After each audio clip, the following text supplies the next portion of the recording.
right, everybody, welcome to the show.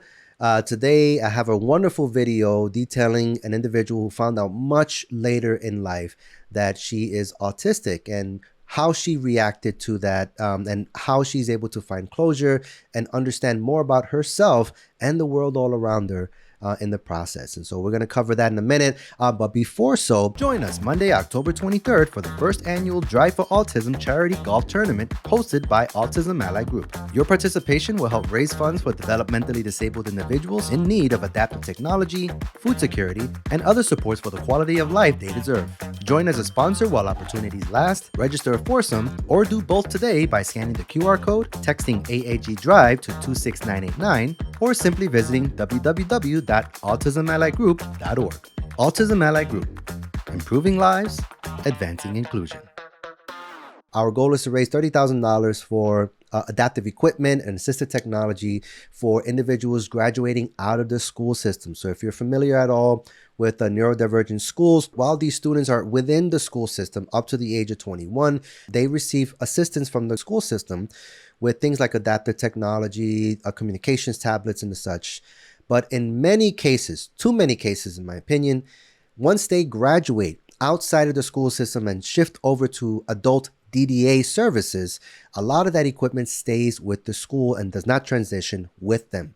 And so we hope to combat that by raising $30,000 and giving it all to these students graduating out of these two schools. First one is the Cedar Lane School in Fulton, Maryland, and the second one is for the Guild in PG. Is another special needs school, to make sure that these kids have at least the means to communicate and maintain some degree of the quality of life that they had within the school system outside of the school system. So join us October 23rd, 9 a.m. You can visit our website, www.autismalligroup.org. And the first thing you'll see on there is a link for tickets where you can register your foursome, join us as a sponsor, or do both. And so we hope to see you there for our big event.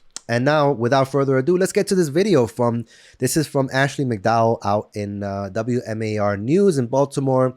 She did a great piece with an exceptional young lady.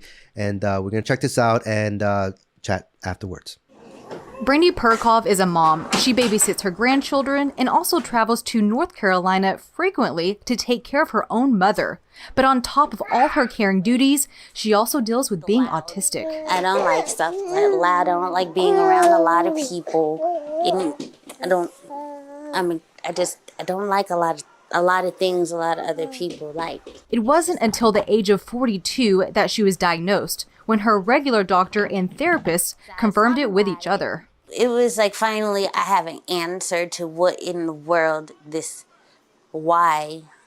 Well, not what in the world, but like why I am the way I am. Learning came easy growing up, stating she picked up things quicker than others. I can calculate like this. This is why I can always, figure out a foreign language is like, I could do that easier than I could do English. I spoke like 6 languages in high school. But growing up in a time when autism wasn't a highlighted condition, she had to do what she could to fit in. We don't know that have grown up back in the 70s and the early 80s, and it wasn't even talked about back then. You just get treated like an outcast, or like you're different, or you're strange. Looking back on those times, she says more needs to be done to make people informed on the situation. It's not gonna go away, and you have to treat people as such. An autistic child does grow up to be an autistic adult, and you have to be aware. More people should be aware of that.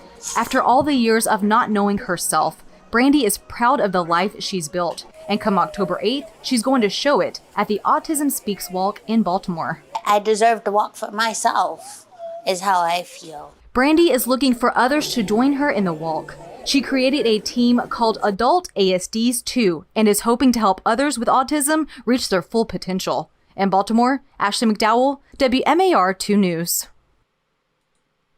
So this is an example of how a person's upbringing within a certain era kind of just dictated how they had to live their life. So can you imagine? So these days we have accommodations more than ever before, like things like noise canceling headphones for individuals that have, sensory intolerances.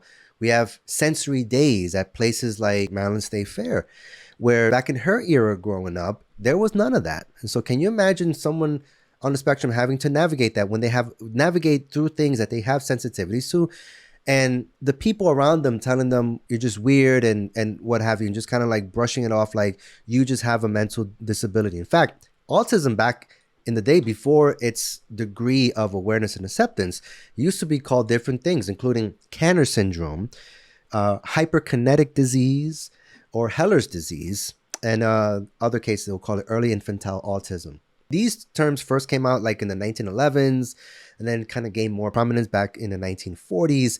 But let's be clear, even back in those days, this was kind of like theories on paper with, a small group of scientists that were curious enough to try to learn and find out about these people instead of just carting them off as being people with mental incapacities.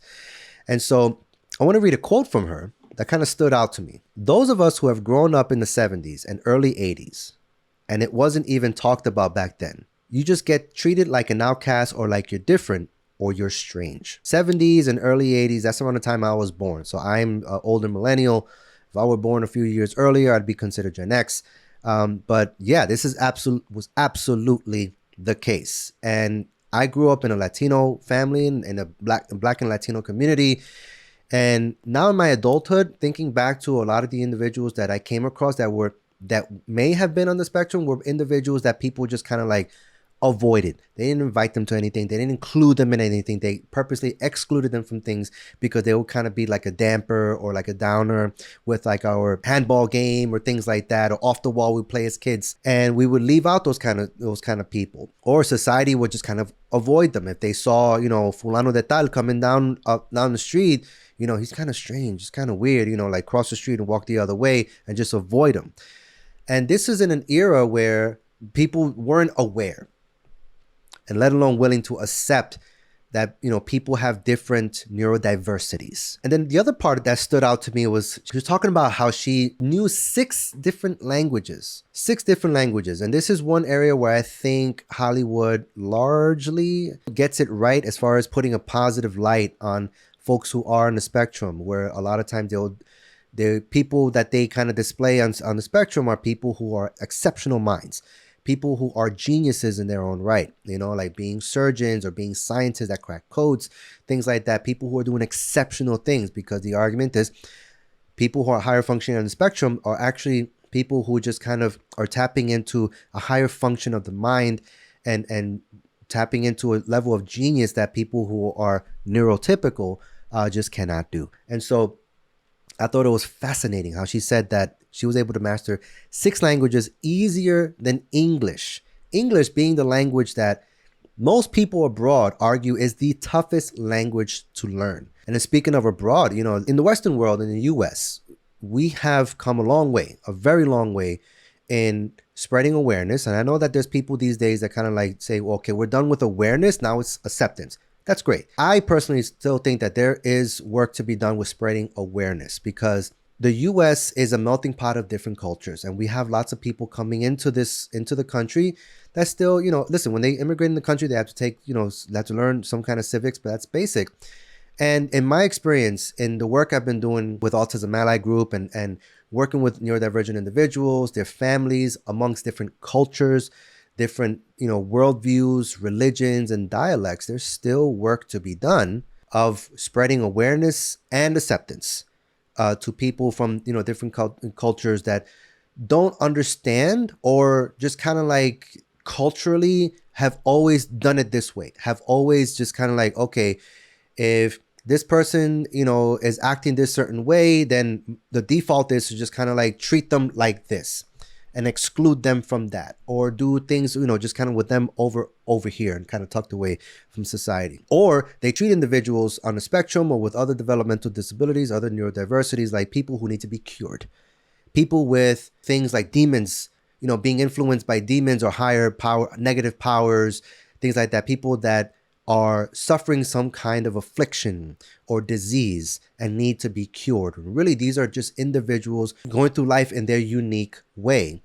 And people who are just like you and me, deserving of the same quality of life as you and me, inclusion in the same everyday societal activities as you and me, but just need certain accommodations that we can absolutely provide for them because they deserve it. And so I think, and listen, in other countries, they don't view things the way that we do here. And there's still work to be done abroad as well, as far as raising awareness to people that, hey, if you have a child on the spectrum, or if you suspect that something may be wrong with your child, right, you should go get an evaluation from a professional, right? But then from there, not approach the situation with your child or your loved one like it's a problem to be fixed. Instead, view it as a concept to be learned, something to be learned about, something to understand, so that way you can accommodate.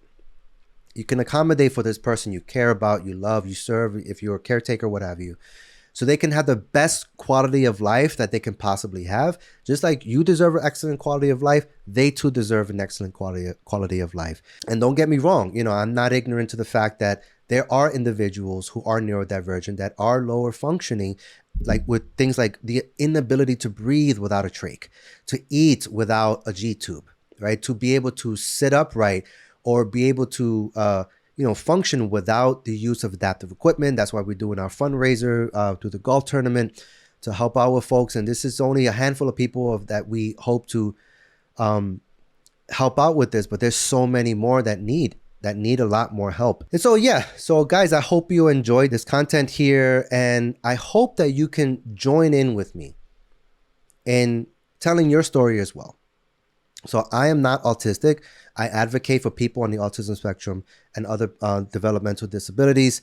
And that's the work that we do here at Autism Ally Group. But a big part of also helping these folks is to kind of tell their story and let people know, hey, they're here, keep them always front and center, and to share what is positive within this community, so that way we can get more eyes, get more people involved and animated and excited to help out where they can. Because there's plenty of folks that, doing just fine.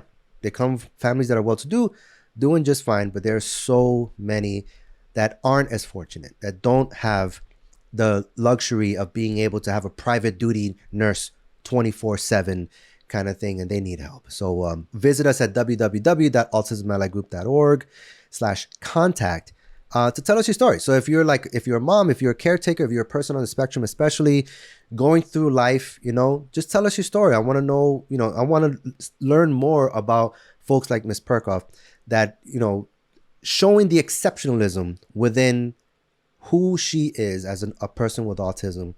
And I know there's a lot more stories out there. So I hope you come over, share your stories with us, send pictures and video. Again, it's www.autismallyGroup.org/contact. And that's all I got for this episode, folks. I hope you enjoyed it. If you did, please hit that like button and subscribe to the channel. So that way, algorithmically we can get boosted on places like YouTube, Facebook, and the such. And share this with anybody, family, friends, anybody that can relate to this content, that would enjoy a good feel-good story about a person with autism that is like anybody else. These are people that deserve the same treatment as anybody else, deserve accommodations, right? And deserve to be recognized that these aren't people with disabilities, but people with just different abilities. And if we as a society come together to help them to unlock their potential, 6 languages would just be the bare minimum. I think that they can do so much good to society if we can just step in and give them some accommodations so that way they can be included within our society. I hope you enjoyed the video, and I'll see you guys next time. Peace.